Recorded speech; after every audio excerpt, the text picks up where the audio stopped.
پھر نبی علیہ الصلوۃ والسلام نے رئیس المنافقین صلوۃ والسلام نے جو ہے مشورہ کیا کہ یہ بھی چونکہ بڑی عمر کا ہے اور اسی طرح جو ہے جنگ کا تجربہ بھی رکھنے والا ہے اور ہوشیار چالاک آدمی ہے، اس سے بھی مشورہ کر لیا جائے۔ تو آپ علیہ الصلوۃ والسلام نے اس سے مشورہ کیا تو اس نے کہا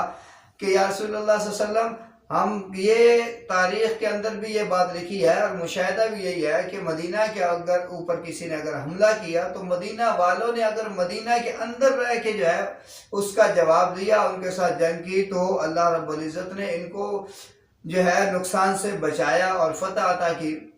اور اگر مدینہ سے باہر نکل کے جب بھی جو ہے مدینہ والوں نے کسی کا مقابلہ کیا تو ہمیشہ نقصان اٹھایا ہے، اس لیے میری رائے یہ ہے کہ مدینہ کے اندر رہ کے جو ہے کافروں کا مقابلہ کیا جائے۔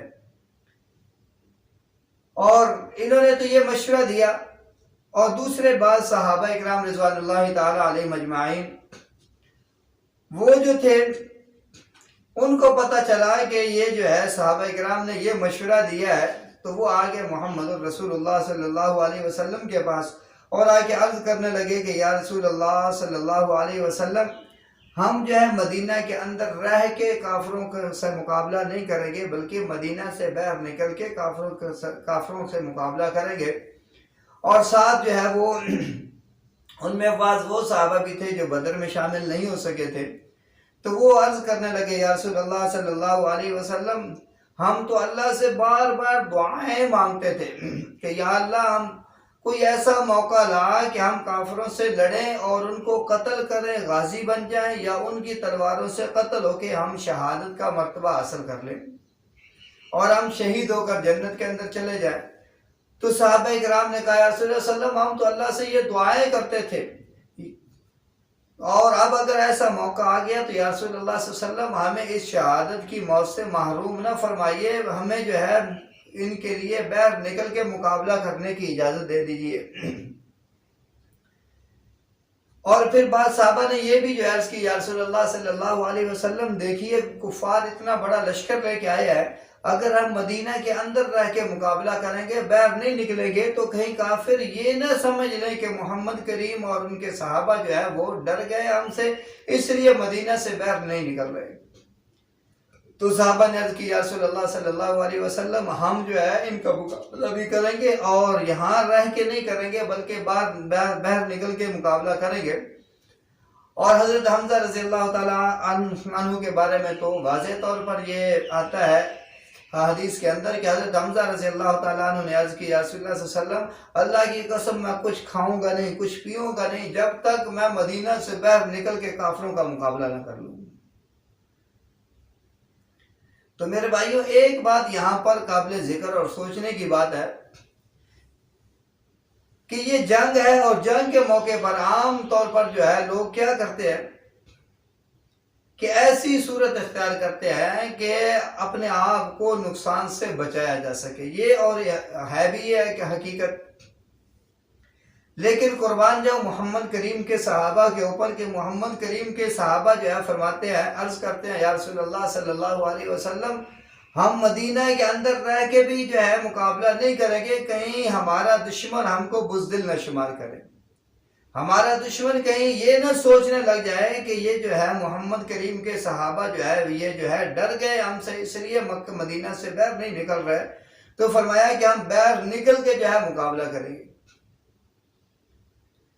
تو یہ تو صحابہ وہ تھے جو موت کی، شہادت کی موت کی تمنا کیا کرتے تھے اور کافروں کے ساتھ مقابلہ کرنے کے لیے اللہ سے دعائیں مانگا کرتے تھے کہ یا اللہ ایسا موقع عطا کر کہ ہم جو ہے اس دین اسلام کے لیے، محمد الرسول اللہ صلی اللہ علیہ وسلم کی عزت اور ناموس کے لیے اور اللہ رب العزت کی جو ہے وہ رضا کے لیے ہم اپنی جان کا نذرانہ پیش کر دیں۔ لیکن سوچ اپنی اپنی ہوتی ہے، فکر اپنی اپنی ہوتی ہے، اور کچھ لوگ ایسے بھی ہیں بدبخت لوگ، ان کو کہا جا سکتا ہے اور تو کچھ نہیں کہا جا سکتا، کہ تاریخ بھی گواہی دیتی ہے، احادیث بھی گواہی دیتے ہیں، اور اللہ کا قرآن بھی گواہی دیتا ہے کہ صحابہ جو ہے وہ ان کے اندر اللہ رب العزت نے تمام اچھی صفات اور خصوصیات ان کے اندر جمع کر دی تھی۔ جیسے عدل و انصاف کا جو ہے وصف ہے صحابہ میں اللہ نے جمع کر دیا، اور اسی طرح جو ہے اعلیٰ درجے کا ایمان اللہ رب العزت نے ان کو عطا کیا، اور پھر صحابیت کا درجہ اللہ رب العزت نے ان کو عطا کیا، اور یہی صحابہ تھے جو جنگ کی طرف دوڑ دوڑ کے جاتے تھے، لیکن بعض بدبخت یہ کہتے ہیں کہ محمد کریم کے صحابہ جنگ میں جو ہے وہ ڈر جاتے تھے، بھاگ جاتے تھے، طرح طرح کی جو ہے نا الزام تراشیاں کرتے ہیں۔ تو میرے بھائیوں یہ یاد رکھو کہ ایسا کوئی واقعہ نہیں ہے کہ محمد کریم کے صحابہ جو ہے وہ کافروں سے ڈر کے بھاگ گئے ہوں، انہوں نے بزدلی کا مظاہرہ کیا ہو یا ان کے چہروں سے خوف نمایا ہو کہ جس سے یہ پتہ چلتا ہو کہ صحابہ تو ڈر گئے تھے۔ تو اس قسم کی کوئی بات نہیں ہے، یہ صحابہ تو وہ صحابہ ہے جن کے بارے میں اللہ کو رب العزت نے قرآن کریم بھر دیا ان کی صفات سے۔ اور پھر یہ وہ صحابہ ہے کہ پہلے تمام انبیاء علیہ السلام کے صحابہ کو لے لیا جائے اور محمد کریم کے صحابہ کو لے لیا جائے تو یہ ان سب میں نمایاں نظر آتے ہیں۔ اور بعض جگہوں کے اوپر صحابہ کرام نے یہ عرض بھی کی نا، یا رسول اللہ صلی اللہ علیہ وسلم ہم تو ہر وقت اس انتظار میں ہوتے ہیں کہ آپ کبھی ہمیں حکم دے، اشارہ کریں، ہم اپنی جان قربان کر دیں۔ تو قرآن کریم کے اندر بھی اللہ رب العزت نے یہ ارشاد فرمایا نا، محمد کریم کے صحابہ اور موسیٰ علیہ السلام کے صحابہ کا آپس میں موازنہ کرتے ہوئے کہ موسیٰ علیہ السلام کو بھی اللہ رب العزت نے جہاد کا حکم دیا تھا، محمد کریم کو بھی جہاد کا حکم دیا، اور موسیٰ علیہ السلام سے بھی یہ اللہ رب العزت نے فرمایا تھا کہ اپنی قوم کو لے کے، اپنے نوجوانوں کو لے کے، اپنے لڑنے والوں کو لے کے، مجاہدین کو لے کے دشمن کے مقابلے کے اندر نکلو۔ اور محمد کریم کے صحابہ کو، محمد کریم کو بھی یہی حکم دیا کہ اپنے صحابہ کو لے کے جو ہے، اپنے لشکر کو لے کے، اپنی فوج کو لے کے جو ہے دشمن کے مقابلے کے لیے تیار ہو جائیے۔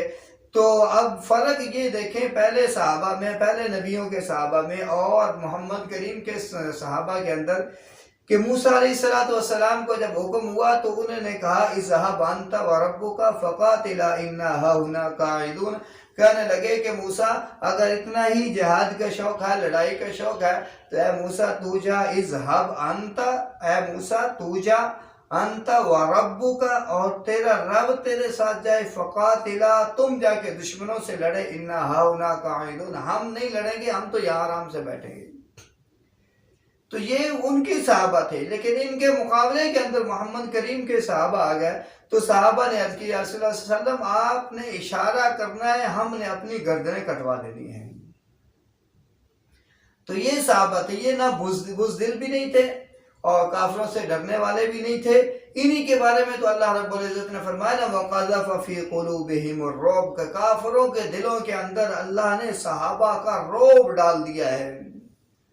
تو جب رعب صحابہ کا کافروں کے دلوں میں ڈالا گیا تو ڈریں گے تو کافر، مسلمان نہیں ڈریں گے، صحابہ نہیں ڈریں گے، کافر ڈریں گے، یہ اللہ کا قرآن کہہ رہا ہے۔ اور اب جو اس کے خلاف جو ہے وہ بولتا ہے اور جو کہتا ہے کہ صحابہ ڈرنے والے تھے، نعوذ باللہ، یا صحابہ جو ہے مال کے متمنی تھے، مال کے پیچھے دوڑنے والے تھے، تو اللہ کے قرآن کے وہ مقابلے میں بات کرتا ہے۔ ہم اللہ کے قرآن کی بات کو تو مانیں گے لیکن اس قسم کے خبیث لوگوں کی باتوں کی طرف توجہ نہیں کریں گے۔ تو میرے بھائیوں یہ باتیں اصل میں لوگ کرتے اس لیے ہیں، یہ کچھ ہماری بھی کمزوریاں ہیں، اور وہ یہ کہ ہم لوگوں نے صحابہ کی سیرت کو پڑھنا چھوڑ دیا، صحابہ کی سیرت کو جو ہے اپنانا چھوڑ دیا۔ جب ہم نے صحابہ کی سیرت کو پڑھا نہیں، صحابہ کی سیرت کو کسی سے سنا نہیں، اور اسی طرح جو ہے صحابہ کی سیرت کو اپنایا نہیں، صحابہ کی چرچوں کو، صحابہ کی سیرت کو عام نہیں کیا، تو یہ صحابہ کے دشمن جو ہے وہ اس قسم کی افواہیں پھیلاتے ہیں اور لوگوں کے ذہنوں کے اندر ڈالتے ہیں۔ جب صحابہ کی سیرت ہم لوگوں تک نہیں پہنچائیں گے، صحابہ کا کردار نہیں پہنچائیں گے، صحابہ کی قربانیاں ہم لوگوں تک نہیں پہنچائیں گے، تو پھر لوگوں کو تو علم نہیں ہوگا کہ صحابہ کیسے تھے۔ تو دشمن صحابہ کیا کرتا ہے، دیکھتا ہے کہ ان کو تو پتہ نہیں ہے، تو وہ صحابہ کے خلاف ان کے ذہنوں کے اندر زہر بھرنا شروع کر دیتا ہے۔ تو اس لیے ہم لوگوں کو خود جو ہے یہ سوچنا چاہیے کہ ہمیں صحابہ کی عظمت، صحابہ کا کردار، صحابہ کی قربانیاں یہ لوگوں کے سامنے رکھنی چاہیے اور ان کا چرچا جو ہے کرنا چاہیے، تاکہ لوگوں کو پتہ ہو کہ صحابہ کیسے تھے، صحابہ نے کتنی قربانیاں دی، کتنی قربانیوں کے بعد جو ہے صحابہ نے اس دین کو حاصل کیا، اور حاصل کرنے کے بعد پھر ان کے اوپر کتنی مشکلات آئی، انہوں نے استقامت دین کے اوپر اختیار کی، اور پھر وہ جو ہے وہ دین محمد کریم صلی اللہ علیہ وسلم سے لے کے صحابہ نے کتنی قربانیاں دے کر وہ دین ہم تک پہنچایا ہے۔ ہم تو ان کا شکر بھی ادا نہیں کر سکتے کہ جتنی قربانیوں سے انہوں نے یہ دین ہم تک پہنچایا ہے۔ ہمیں تو یہ دین گھر میں بیٹھے بٹھائے مل گیا، ہم پیدا ہوئے، ہم نے آنکھ ایسے گھرانوں میں کھولی جن گھرانوں کے اندر دین پہلے سے پہنچ چکا تھا، تو ہم اس دین کی قدر نہیں کر سکے، اور جن لوگوں نے اس دین کو مشکل سے حاصل کیا، مصائب سے حاصل کیا، پھر اس کے حاصل کرنے کے بعد جو ہے ان کے اوپر مشکلات آئی، مصیبتیں آئیں، انہوں نے طرح طرح کی قربانیاں دی، ان لوگوں نے تو اس دین کی قدر کی، اور ہم لوگوں کو مفت میں مل گیا اور ہم لوگوں نے اس دین کی قدر نہیں کی۔ تو میرے بھائیوں، یہ غور کرنے کی بات ہے، فکر کرنے کی بات ہے، اور یہ بات جو ہے سوچنے کی ہے کہ ہم کس طریقے سے جو ہے محمد کریم صلی اللہ علیہ وسلم کی سیرت اور ان کے صحابہ کی سیرت اور کردار، ان کی قربانیاں کیسے لوگوں کو تک پہنچائیں، کیسے لوگوں کو علم ہو کہ ہم لوگ کیسے لوگوں کو علم ہو کہ محمد کریم کے صحابہ کیسے تھے۔ تو یہ ہماری ذمہ داری ہے کہ صحابہ کی سیرت، محمد کریم کی سیرت لوگوں کے پاس لوگوں کے سامنے رکھنا اور ان کو بتانا کہ یہ کتنی عظمت والی شخصیات تھی۔ تو میرے بھائیوں، اس کی تھوڑی سی جو ہے کوشش کریں اور غور و فکر کریں، کوشش کریں گے تو اللہ رب العزت جو ہے یہ ہمارا پیغام جو ہے یہ تمام لوگوں تک پہنچائے گا، لوگوں کو پتہ چلے گا کہ محمد کریم صلی اللہ علیہ وسلم کے صحابہ کیسے تھے اور کتنی قربانیاں انہوں نے دین کے لیے دی، اور کیسی کیسی قربانیاں انہوں نے دی۔ اور اگر جو ہے احادیث کی کتابیں اٹھاؤ، تاریخ کی کتابیں اٹھاؤ، تو اللہ کی قسم ایسے ایسے صحابہ کے واقعات ملیں گے کہ انسان دنگ رہ جاتا ہے کہ یار کوئی انسان جو ہے وہ بھی اتنی مشکلات، اتنی مصیبتیں اور اتنی تکلیفیں برداشت کر سکتا ہے۔ ہمارے تو ذہن بھی وہاں تک نہیں پہنچتے جتنی تکلیفیں صحابہ نے برداشت کی ہیں۔ تو اس لیے صحابہ کا جو ہے وہ سیرت اور کردار لوگوں کے سامنے جو ہے رکھے، اور لوگوں کو بتائیں کہ جو صحابہ اکرام کے بارے میں جو ہے وہ غلط باتیں کرتے ہیں وہ اللہ رب العزت کے قرآن کے بھی خلاف ہے اور محمد رسول اللہ صلی اللہ علیہ وسلم کے فرمان کے بھی خلاف ہے، اس لیے کہ اللہ نے بھی صحابہ کے ایمان کی، صحابہ کے متقی ہونے کی، صحابہ کے پرہیزگار ہونے کی، صحابہ کے نمازی ہونے کی،